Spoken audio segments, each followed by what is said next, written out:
নমস্কাৰ, মোৰ নাম জ্যোতিষ্ম বৰা। জ্যোতি পাঠশালা অন্য এটি ভিডিঅ'লৈ আপোনালোক সকলোকে স্বাগতম জনাইছোঁ। কালি এটা ভিডিঅ' বনাইছিলোঁ ইউপি কাট অফৰ ওপৰত।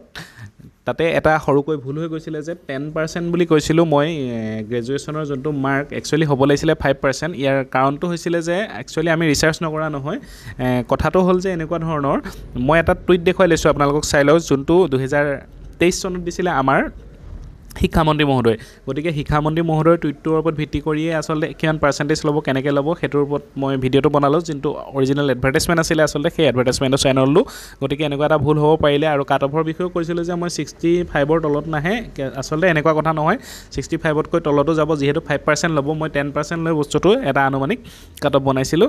ঠিক আছে, আৰু সৰু সুৰা ভুল হৈ যায়। আৰু যিসকল ভিউৱাৰ আছে যে কমেণ্ট বক্সৰ যোগেদি কমেণ্ট কৰিছে যে এইটো বস্তুটো ভুল হৈছে, আপুনি এবাৰ ভালদৰে চাই লওক। ঠিক আছে, তেওঁলোককো ধন্যবাদ জনাইছোঁ। ভুলটো মানুহৰে হয় ন, গতিকে শুধৰাই দিয়াৰ বাবে ধন্যবাদ জনাইছোঁ। আজিৰ ভিডিঅ'টোত ইমানখিনি আছিলে। এইটো মাত্ৰ মই এটা স্পষ্টীকৰণ দিব বিচাৰিছিলোঁ। ঠিক আছে, ধন্যবাদ। জয় অসম।